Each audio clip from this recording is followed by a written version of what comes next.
While we were choosing my husband's casket, my daughter-in-law was selling our home. That sentence still doesn't feel real when I say it out loud. Grief has a way of distorting time, stretching certain moments into something unbearable while others slip past you unnoticed. But that moment, that one stayed sharp. It was raining the morning we went to the funeral home. Not a heavy storm, just a steady, quiet rain that made everything outside look muted and gray. The kind of rain that doesn't demand attention, but somehow manages to seep into your bones anyway. My son walked beside me, one hand hovering near my elbow, as if he wasn't sure whether to help or not. He hadn't said much since the night his father passed. None of us had. Inside, the air smelled faintly of polished wood and lilies. Too many lilies. They lined the walls, the tables, even the hallway leading to the viewing room. Their scent was overwhelming, sweet, heavy, almost suffocating. I remember thinking how strange it was that something meant to represent sympathy could feel so oppressive.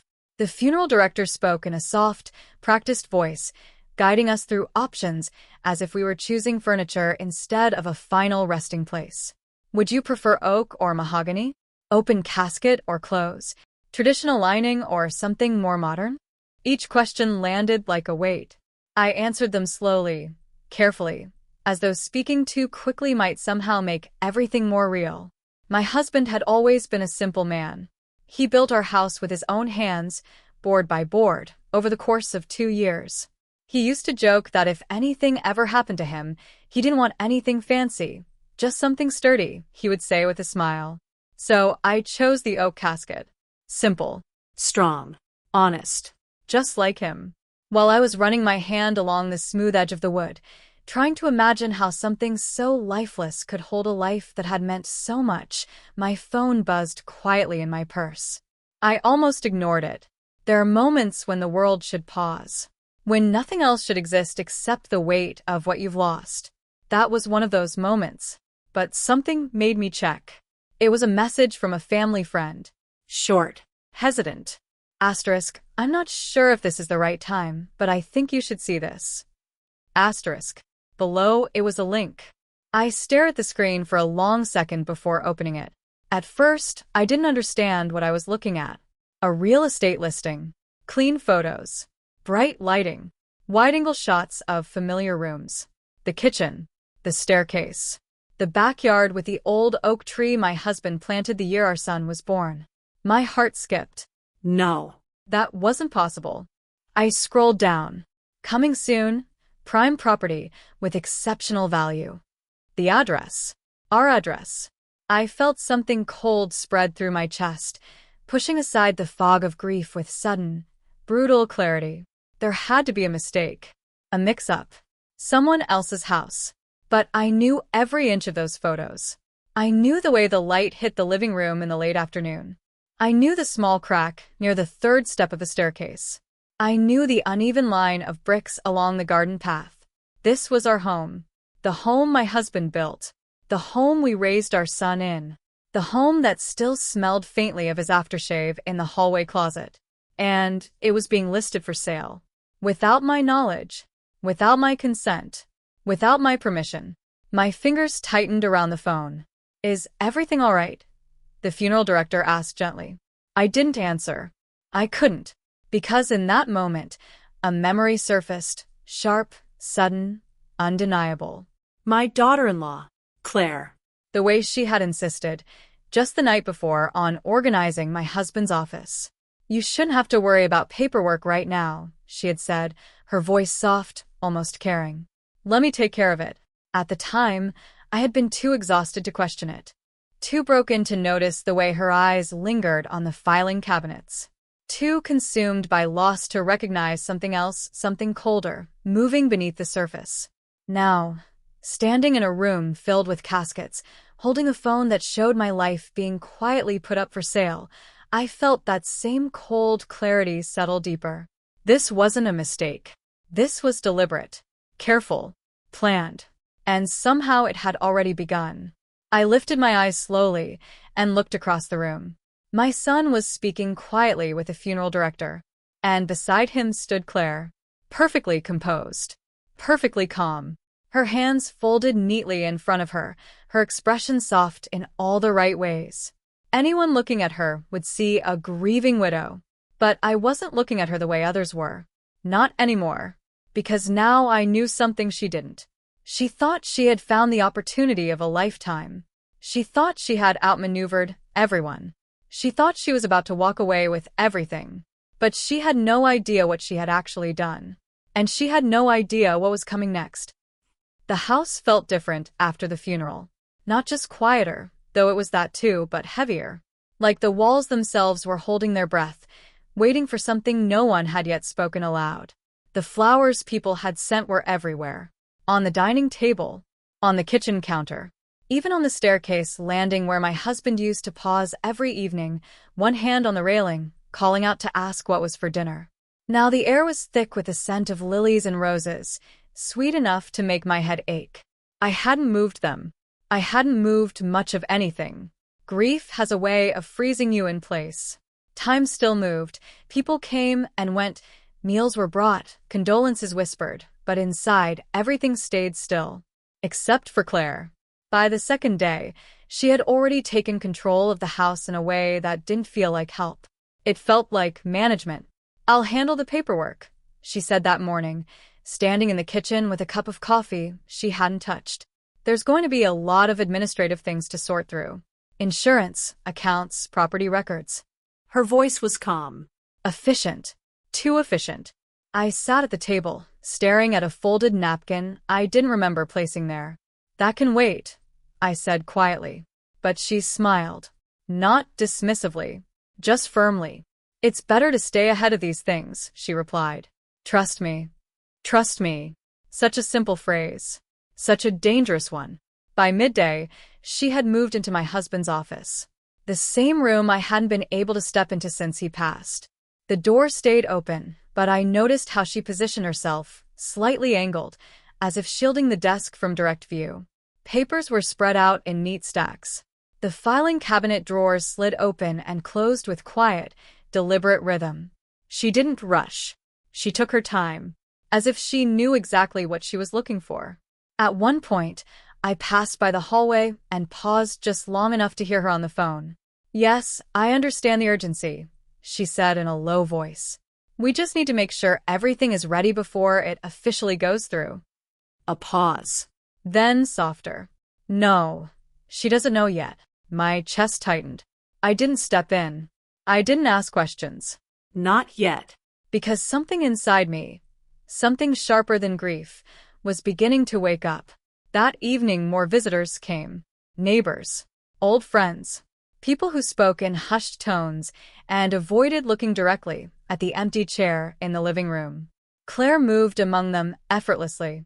She poured tea. She accepted condolences. She even placed a gentle hand on my shoulder at one point, as if comforting me. Anyone watching would have thought she was holding the family together. But I watched the details.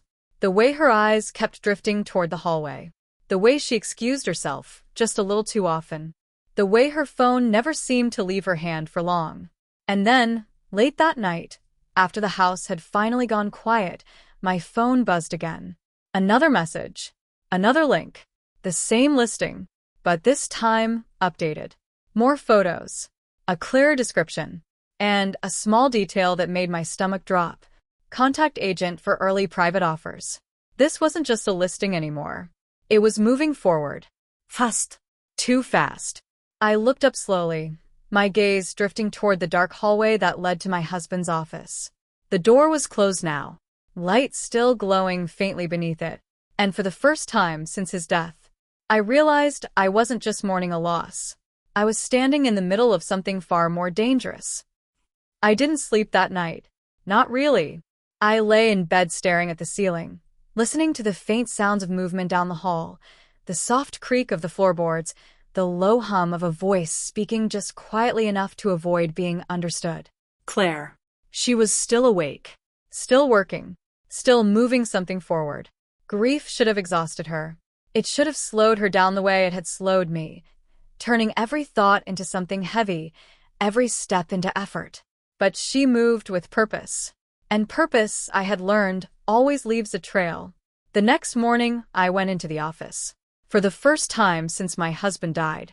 The air inside still carried his presence, faint traces of wood polish, old paper, and the cologne he used every Sunday before church. For a moment, my chest tightened so sharply I had to grip the edge of the desk just to steady myself. Then I saw it. The order.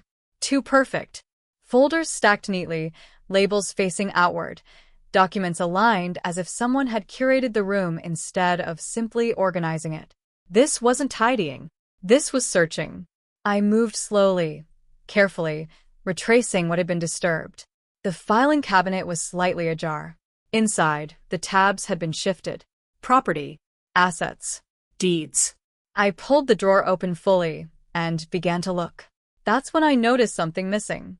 Not everything. Just enough. The original deed to the house wasn't there. In its place sat a document that looked identical at first glance. Same paper, same formatting, same signatures. But something about it felt off. Too clean. Too untouched. My husband had handled that document dozens of times over the years. I remembered the faint crease along the bottom edge, the slight discoloration near the corner where he once spilled coffee and tried to blot it dry. This one had none of that. This one looked new. A copy. A very good one. My pulse slowed, not from calm, but from clarity. I reached for my phone and opened the listing again. This time I didn't just look at the photos. I looked deeper. The metadata, the contact details, the agent's name. Then I searched. Within minutes, I found it. A recently registered business profile, a realtor with almost no history, and attached to it the number. I already knew whose phone it would connect to. Still, I dialed. It rang once. Twice. Then, hello. Claire's voice. Smooth. Controlled. But there was a shift in it. A flicker of surprise she couldn't quite hide. I was just looking at the listing, I said quietly. Silence. Just for a second. Then she recovered. Oh, she replied lightly. You saw that. Not denial. Not confusion. Acceptance. Calculated. It's just an option, she continued. I thought it would be smart to explore early interest. You know, before things get complicated with probate. Probate. She said it like she had been waiting to use the word. Like she had rehearsed it. I closed my eyes briefly. You're moving very quickly, I said. Another pause. Then a soft laugh. Well, opportunities don't wait. Opportunities. That was what she thought this was. An opening. A moment to take control before anyone else could. But she didn't understand the one thing that mattered most. She didn't understand what she was holding. Because the document she had taken, the one she believed gave her power, was never meant to be used. And somewhere, deep beneath the grief and the silence, something inside me shifted. Not anger. Not yet. Something colder. Something patient. Because now I knew the truth. And more importantly, I knew she didn't. I could have stopped her. That thought sat with me all morning, quiet but persistent. All it would have taken was a single phone call. One conversation with a lawyer. One firm sentence. Asterisk, you do not have the authority to do this. Asterisk. And everything would have come to a halt. But I didn't make that call. Instead, I made a different decision. I stayed quiet. Grief gave me the perfect cover. No one expects clarity from a woman who just buried her husband. No one questions hesitation, or silence, or the way your eyes drift when people speak to you. So I let them believe I was still lost in it. Especially Claire. That afternoon, I found her in the kitchen, scrolling through her phone with a faint smile she quickly tried to hide when she noticed me. Any updates? I asked softly, keeping my voice fragile. She hesitated, just for a fraction of a second. Then she nodded. Actually, yes, she said, unable to fully suppress the satisfaction in her tone. There's been some interest already. Serious interest. Of course there had. A house like ours. Listed below market value. Promised as a quick opportunity. She was baiting them. And they were biting. That's good, I said, lowering my gaze as if the conversation overwhelmed me. It wasn't difficult to pretend. Part of me was overwhelmed, just not in the way she thought. Over the next 2 days, I watched everything. Carefully. Quietly. Claire's calls became more frequent. Always in low tones. Always slightly out of earshot. But patterns are hard to hide. She spoke most often in the late evenings. She used the same phrases. Cash buyer. Fast close. No complications. And once, we just need to finalize before probate begins. There it was again. That word. Probate. Her deadline. Her window. Her illusion of control. By the third day, she had secured someone. I knew it before she said anything.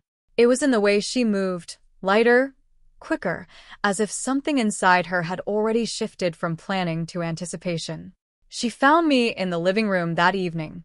I didn't want to burden you with this, she began gently, but I think it's important you hear it from me. I looked up slowly. We have a buyer. Not might have. Not someone interested. We have a buyer. Final. Certain. Dangerously confident. That was fast, I whispered. She nodded, a small smile forming despite her attempt to remain composed.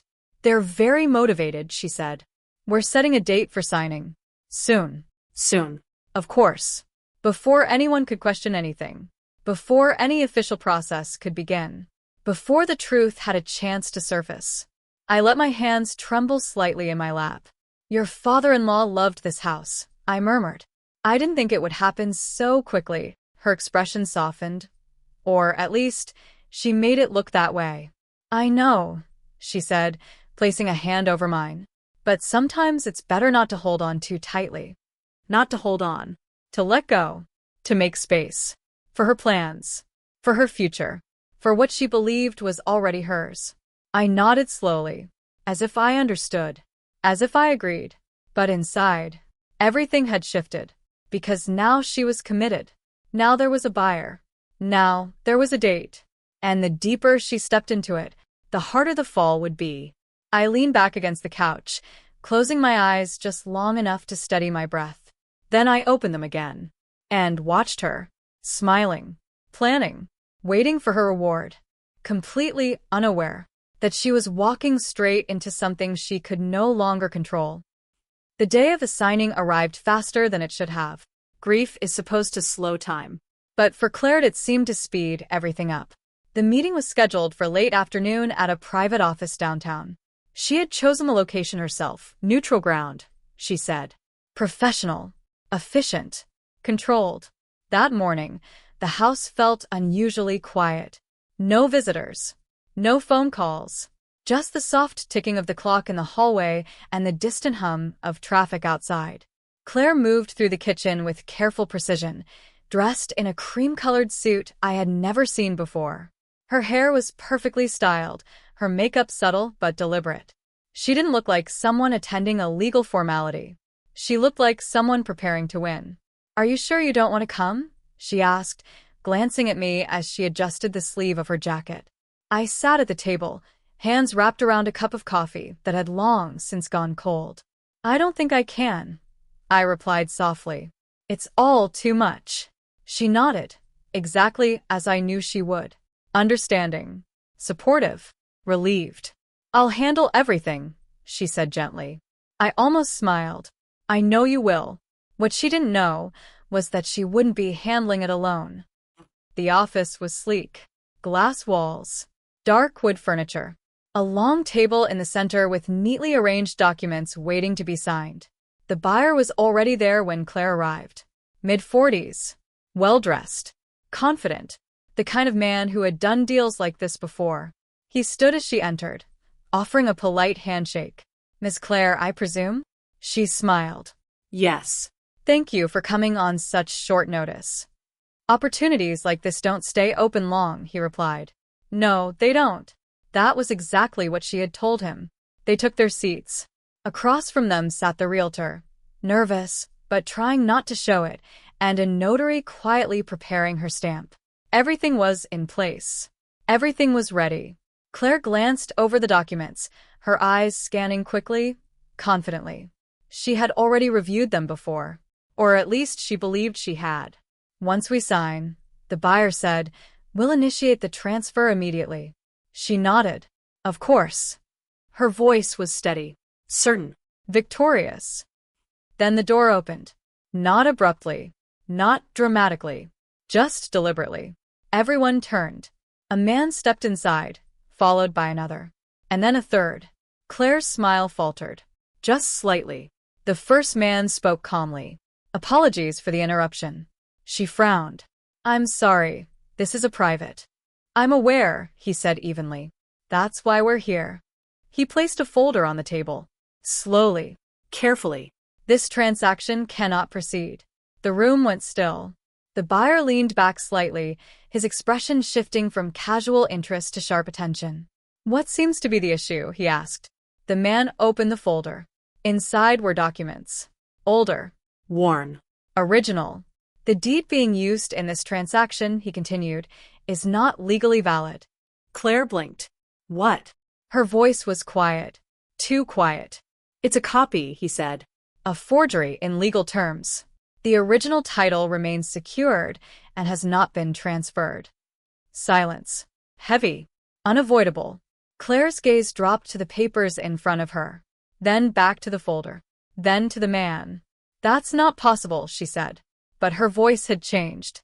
The confidence was gone, replaced by something else. Something fragile. The second man stepped forward. This one didn't speak immediately. He didn't need to. The badge at his belt said enough. The buyer exhaled slowly, leaning back further in his chair. Well, he muttered. That changes things. Claire's hands trembled slightly as she reached for the document again, as if touching it might somehow make it real. But it wasn't. And for the first time since all of this began, she understood. Somewhere, far from that room, I sat in silence, waiting, not with anxiety, not with fear, but with something far steadier, because I knew exactly what was happening, and I knew it was only just beginning. Claire didn't cry, not at first. She just sat there, frozen, her fingers still resting on the edge of the document, as if she hadn't yet received the message her mind was trying to process. This doesn't make any sense, she said finally, her voice thin, strained. The man across from her, the one who had brought the real documents, didn't raise his voice, didn't rush. He simply opened the folder further and turned it toward the buyer. This, he said calmly, is the original deed. Filed, registered, and legally protected. The property cannot be sold without the rightful owner's authorization. The buyer studied the document, his expression hardening with every second. And she doesn't have that authorization? He asked. No, the man replied. She does not. The word landed like a verdict. No. Claire shook her head slowly, as if rejecting something she could still undo. That's not true, she insisted. I have the paperwork. I have everything I need. Her hand moved again, almost desperately now, pulling the copy closer. The fake. The one she had trusted. The one she had built everything on. The second man, the one with the badge, stepped forward. Ma'am, he said, not unkindly, we're going to need you to step away from the documents. That was when it hit her. Not fully, but enough. Her breathing changed. Faster. Shallower. This is a misunderstanding, she said quickly, looking from one face to another, searching for something, agreement, confusion, anything that might give her ground to stand on. I was acting on behalf of the family. My husband is not the legal owner, the first man interrupted gently. Silence. Again. But this time, heavier. More final. The buyer leaned back, exhaling sharply. I don't involve myself in disputed assets, he said, already gathering his things. This deal is off. Just like that. Gone. The opportunity she had chased so aggressively vanished in a single sentence. Claire turned toward him, panic now breaking through completely. Wait, no, you don't understand. This can be resolved. But he was already standing, already stepping away. Because men like him didn't wait for problems. They avoided them. The notary quietly closed her folder. The realtor looked like he wanted to disappear. And Claire was left sitting in the center of it all. Alone. The officer stepped closer. We're going to ask you a few questions, he said. Her lips parted, but no words came out. Because now there was nothing left to say. By the time I heard the front door open that evening, I already knew. The house greeted her the same way it had greeted me for decades. Quiet. Still. Unchanged. But she wasn't. Her steps were uneven. Slower. Heavier. I remained seated in the living room, exactly where I had been, hands folded in my lap, waiting. She stopped in the doorway. For a long moment, neither of us spoke. Then, "You knew." It wasn't a question. Her voice was hoarse, fragile in a way I had never heard before. I looked up at her calmly. "Yes," I said. The truth didn't need decoration. It didn't need explanation. Just presence. Her eyes searched mine, something between anger and disbelief flickering beneath the surface. "You let me," she started, but the words broke apart before they could fully form. I held her gaze. "I gave you time," I said quietly. "Time to choose differently. Time to stop. Time to remember what this house meant." She laughed then. A short, bitter sound. "You set me up." No. Iraplia. My voice didn't rise. Didn't harden. It was already set the moment you chose greed over family. The word hung between us. Greed. Simple. Unavoidable. For the first time since I had known her, Claire had nothing to say in return. Because, deep down, she knew it was true. That night, the house felt different again. Not lighter. Not yet. But steadier. As if something that had been quietly threatened had finally been protected. The house was quiet the next morning. Not the heavy, suffocating quiet of grief. Something else. Something resolved. Sunlight filtered through the curtains, falling across the same wooden floors my husband had polished every Sunday for years. Dust particles drifted lazily in the air, catching the light like tiny fragments of something suspended between past and present. For the first time since the funeral, I stood up early, not because I had to, but because I could. I walked slowly through the house, letting my fingers brush against familiar surfaces, the edge of the dining table, the back of the chair he used to sit in, the hallway wall where faint marks still remained from when our son was small and insisted on measuring his height every birthday. Everything was still here, untouched, unbroken, protected. Behind me, I heard movement. Claire. She stepped into the hallway, her presence quieter now, almost uncertain. Gone was the polished confidence, the controlled elegance. In its place, hesitation. Consequences have a way of changing posture. "We need to talk," she said. Her voice was steadier than I expected, but thinner. "Careful." I turned to face her. "Yes," I replied. "We do." She hesitated for a moment, as if choosing her words. Then, "They said there might be charges." There it was. Not regret. Not apology. Fear. I studied her face. For the first time, I wasn't looking at her as my son's wife. I was looking at her as someone who had made a choice, and was now standing in the shadow of it. "The documents you used," I said calmly, "were not yours to use." "I didn't know they were fake," she shot back quickly. But even as she said it, her voice faltered. "Because ignorance doesn't erase intention." "You knew you weren't authorized," I replied. Silence. She looked away. And in that small movement, the truth settled between us. Later that day, the lawyer arrived.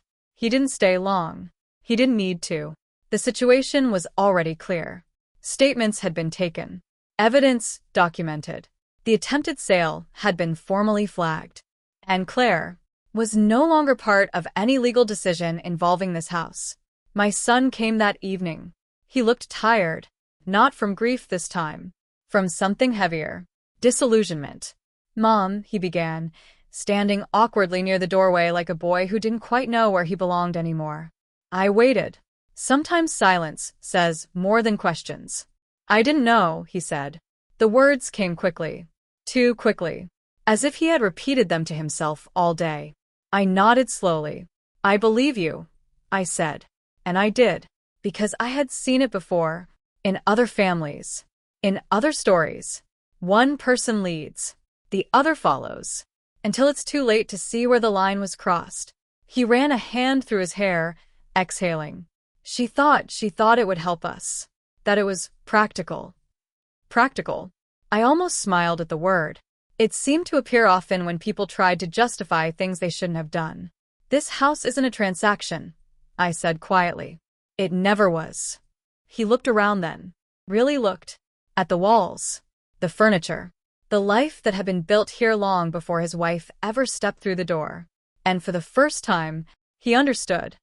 That night, Claire packed. No arguments. No dramatic words. Just quiet movement. Drawers opening. Suitcases closing. Footsteps that no longer carried certainty, only consequence. When she reached the front door, she paused. For a moment I thought she might say something. Apologize. Explain. But she didn't. Because some things once done don't have words strong enough to repair them. The door closed behind her. Softly. Final. And the house remained. Steady. Whole. Ours. The house settled into a new kind of silence after Claire left. Not empty. Not broken. Just quieter in a way that felt honest. There were no more whispered phone calls behind half-closed doors. No more late-night footsteps pacing the hallway. No more subtle shifts in the air that made you feel like something unseen was being rearranged beneath your feet. For the first time in days, I could hear the house again. The soft creak of the staircase. The hum of the refrigerator in the kitchen. The wind brushing lightly against the windows. Small, ordinary sounds. But they felt like proof. Proof that something had ended. And something else had been protected. The legal process moved forward quickly. Not because we rushed it, but because it had already been set in motion the moment Claire tried to finalize the sale. The attempted transaction was formally recorded. The forged documentation was reviewed. And her involvement documented in full. I didn't attend most of those meetings. I didn't need to. My lawyer handled everything with quiet precision, the same way my husband used to handle every important detail in our lives. Carefully. Thoroughly. Without unnecessary emotion. She may face charges, he told me one afternoon, standing in the doorway of the living room. His tone was neutral. Informative. Not judgmental. I nodded. I understand. And I did. Because this was no longer about family. Not in the way it used to be. This was about choices. And consequences. My son visited more often after that. At first, it felt like obligation. He would sit across from me at the kitchen table, hands folded, eyes drifting around the room as if he were seeing it for the first time. Or maybe seeing it clearly for the first time.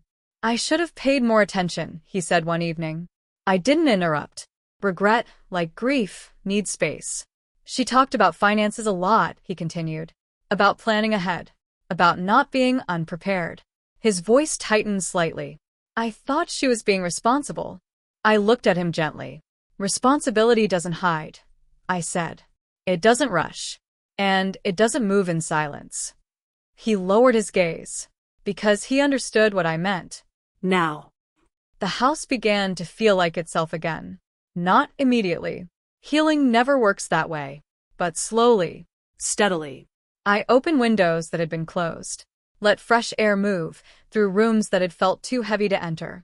I cleared away some of the flowers. Not all. Just enough to let the scent fade into something softer. Something less overwhelming. One afternoon, I finally stepped back into my husband's office. Fully this time. No hesitation. No fear. The desk was exactly as he had left it. Solid. Worn at the edges. Marked by years of use and care.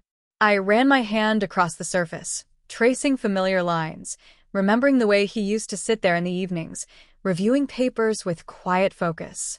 Everything important was still where it belonged, including the real deed. Locked away. Protected. Exactly as he had intended. He had known. Not about Claire. Not specifically. But about people. About how quickly things can change when money becomes involved.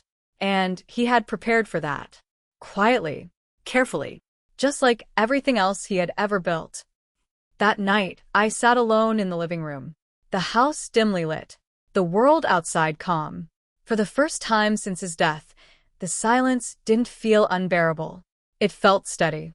Like something had settled back into place. I leaned back, closing my eyes briefly. Not to escape, but to rest. Because the storm hadn't come from outside. It had come from within. And now, It had passed. days passed. Then a week. And just when I thought everything had settled into its final shape, the consequences continued to unfold.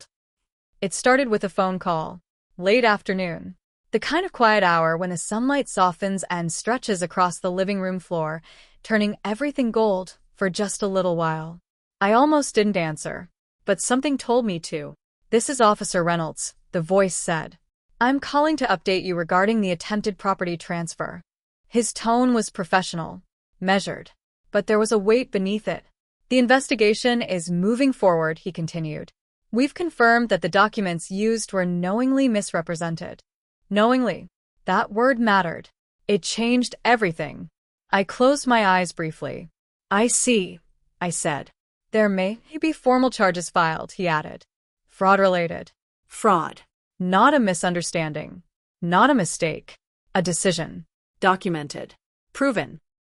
After the call ended, I sat in silence for a long time. Not because I was shocked, but because something inside me finally settled. There would be no quiet resolution. No simple apology. No return to the way things were. Because the line hadn't just been crossed. It had been erased. That evening, my son came again. He didn't sit this time. He paced. From the doorway to the window. From the window back to the table. As if standing still might force him to face something he wasn't ready to accept. "They're going to charge her," he said. Not asking. Not wondering. Stating. I nodded. "Yes." He stopped. Ran both hands through his hair. "This wasn't supposed to happen," he muttered. And there it was. Not "she shouldn't have done it." Not "this was wrong." Just, "this wasn't supposed to happen." I looked at him carefully. "It happened the moment she chose to do it," I said. He didn't respond. Because deep down, he knew that was true. "She thought we could start fresh," he said after a moment. "Sell the house, split everything, move somewhere new. No complications.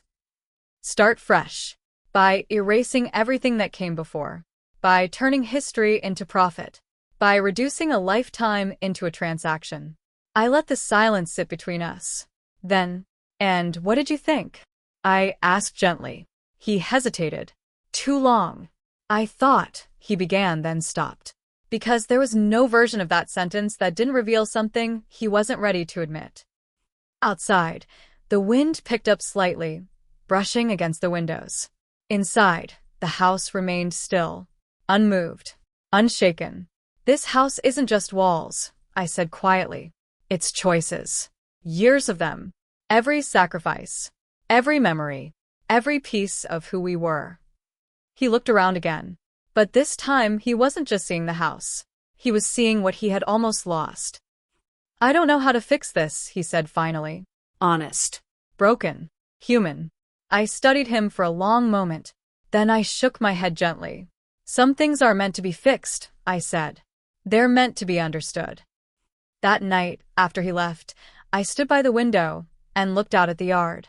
The oak tree swayed slightly in the evening breeze. The same tree my husband planted decades ago. The same tree that had stood through storms, seasons, and time itself. It hadn't moved. It hadn't changed. It had endured. Just like this house. Just like everything that had been built here. And now, the truth had done what it always does. It had surfaced. Slowly. Inevitably. Completely. The call came 2 days later. Not to me. To him. I knew something had changed the moment my son walked through the door. There was no pacing this time. No restless movement. No attempt to fill the silence with explanations. He stood there, still. As if whatever he had just heard had finally removed the last illusion he was holding on to. "They've filed charges," he said. His voice was quiet. Flat. Not shocked anymore. Just certain. I nodded once. I expected they would. He let out a slow breath, his shoulders dropping slightly as if the weight of uncertainty had finally been replaced by something heavier, but clearer. "They said it's serious," he continued. Fraud. Intent to deceive. Misrepresentation of ownership. Each word landed carefully, like pieces being placed into their final positions. He sat down across from me. The same seat he had taken as a child. The same place where he used to do homework while his father read the newspaper at the head of the table. Now, he looked smaller somehow. Not physically, but in the way realization reshapes a person. I keep thinking there must have been a moment where this could have stopped, he said. I didn't answer right away. Because he was right. There had been moments. Several of them. Questions. Unspoken warnings. But those moments had passed. Maybe there was, I said gently. But not anymore. He nodded slowly, as if accepting something he didn't want to accept but could no longer deny. She called me, he said after a pause. I looked up. His jaw tightened slightly. She didn't ask how I was. She didn't ask about you. Of course she didn't. What did she say? I asked. He hesitated. Then, she asked if I could help fix it. Fix it. That word again. As if consequences were just another problem to be managed. And? I asked. He shook his head. I didn't know what to say. Honest. For the first time in all of this. Completely honest. I told her I couldn't change what already happened, he added quietly. And she got angry. I almost closed my eyes. Not in surprise, but in recognition. Because that, too, was predictable. When people lose control, I said softly, they often mistake it for injustice. He looked at me, really looked, and this time, there was no confusion left in his eyes. Only understanding. She said you set her up, he continued.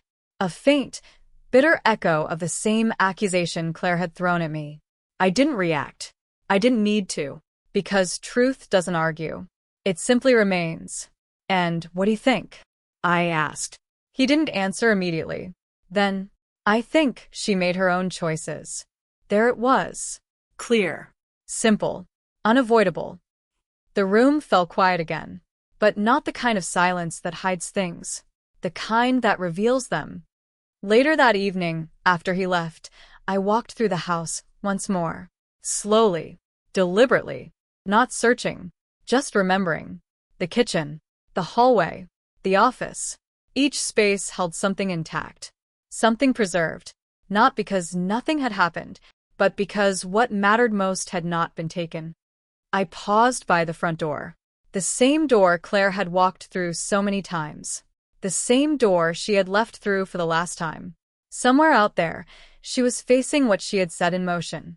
Alone. Without control. Without certainty. And for the first time, without advantage. I reached for the light switch and turned off the last lamp in the hallway. Darkness settled gently across the house. Not threatening. Not heavy. Just complete. Because everything that needed to be revealed had been revealed. And everything that needed to be lost had already been lost. The hearing was brief. Shorter than I expected. There were no dramatic speeches, no raised voices, no desperate attempts to rewrite what had already been written. Just facts. Documents. Decisions. I didn't attend. I didn't need to. Some endings don't require your presence to be real. But my son did. And when he came back that evening, I saw it immediately. Something had closed. Not resolved. Not healed. Closed. They're moving forward, he said quietly. I nodded.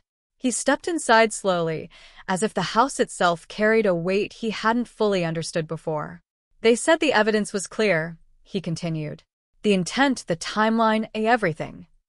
Of course it was. Claire hadn't been careless. She had been confident. And confidence, when misplaced, leaves a very clear trail. He sat down, but this time he didn't look lost. He looked tired. In a different way. The kind of tired that comes when denial finally runs out. She tried to explain, he said after a moment. I didn't ask how. Because I already knew. They didn't argue with her, he added. They just showed her the documents. Truth doesn't argue. It doesn't need to. What happens now? I asked gently. He exhaled slowly. There'll be a formal process. Charges, hearings, possibly sentencing. Possibly. But we both understood what that meant. This wasn't something that would disappear. It wasn't something that could be talked away. This would follow her. Legally. Permanently. She looked at me, he said suddenly. His voice shifted slightly. More personal now. Right before they ended it. I waited. As if I was supposed to fix it. The same expectation. The same belief. That someone else would step in. Undo it. Carry the weight. I held his gaze. And did you? I asked. He shook his head. Slowly. No. One word. But it carried everything. Growth. Loss. Understanding. We sat in silence for a while after that. But it wasn't uncomfortable. Not anymore. Because there was nothing left to avoid. Nothing left to pretend. I keep thinking about Dad, he said quietly. I looked at him. He built everything so carefully, he continued. Every decision. Every detail. I smiled faintly. Yes, I said. He did. And he protected it, he added. There was a realization in his voice now. A deeper one. Not just about the house, but about intention, about foresight, about the quiet ways people prepare for things others don't see coming. That deed, he said, almost to himself. The real one. He knew, I said softly. Not about Claire, but about people. About time. About change. He nodded, and for the first time, he understood his father not just as a parent, but as a man who had built something meant to last beyond him. Outside, the evening settled in, the same way it always had. Steady. Unrushed. Unchanged. She's not coming back, is she? He asked after a while. I met his eyes. No, I said. Not with anger. Not with bitterness. Just truth. He looked down, absorbing it. Not as punishment. Not as revenge. But as consequence. Clear. Final. That night, after he left, I stood alone in the hallway. The house was still. Whole. Untouched by everything that had tried to disrupt it. I placed my hand lightly against the wall. Felt the solidness beneath it. The years. The memories. The life that had been built here. And protected. Some things survive because they are strong. Others, because someone made sure they would. The house felt different that night. Not because anything had changed, but because everything had finally settled into truth. I walked through each room slowly, without purpose, without urgency. The living room, the kitchen, the hallway that still carried the faint echo of footsteps that would never return. Grief was still there. It hadn't disappeared. It never does. But it no longer felt overwhelming. It felt placed. Like something that belonged, instead of something that consumed. I paused in the doorway of my husband's office. The room was exactly as it should be. Orderly. Quiet. Honest. I stepped inside and sat at his desk for the first time. Not as someone passing through, but as someone staying. My fingers rested on the surface he had worked at for years. The same place where he had planned, built, protected everything we had. Including this. Including me. He had known the world wasn't always kind. He had known that even family could change. That time could shift loyalties. That grief could create openings for things that didn't belong. So he prepared. Not loudly. Not dramatically. But carefully. A real deed. Hidden where only it should be. A copy. Convincing enough to reveal anyone who reached for something they weren't meant to touch. He hadn't built a trap. He had built protection. And in the end, it had done exactly what it was meant to do. I opened the drawer slowly and looked at the original document again. Worn. Real. Marked by time. By life.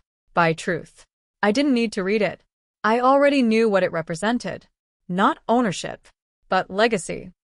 The next morning came quietly. Sunlight filled the house in soft, golden lines. For the first time in weeks, I opened all the windows. Let the air move freely again. Let the house breathe. My son came later that day. Not with questions. Not with excuses. Just presence. We didn't talk much. We didn't need to. He helped me clear the remaining flowers. We opened the back door together. Stood for a moment beneath the oak tree. The one his father had planted all those years ago. Still standing. Still strong. I understand now, he said quietly. I didn't ask what he meant, because I knew. Some lessons don't come from words. They come from loss, from consequence, from seeing clearly what almost disappeared. That evening, after he left, I returned inside and closed the door behind me. The same door that had witnessed everything. Grief. Betrayal. Truth. And finally, Peace. I stood in the center of the living room and let the silence settle one last time. But this time, it wasn't heavy. It wasn't empty. It was complete. This house was never just a place. It was a promise, built by hands that believed in something lasting, protected by choices made long before they were needed, and preserved not by luck, but by truth. Some people think they can take what isn't theirs. That timing is enough. That opportunity is permission. But they forget something important. Not everything that looks vulnerable is unprotected. I turned off the lights and walked toward the hallway. The house followed me into the quiet. Steady. Whole. Safe. And for the first time since it all began, I didn't feel like I was holding on. I felt like everything that mattered was still here, exactly where it belonged.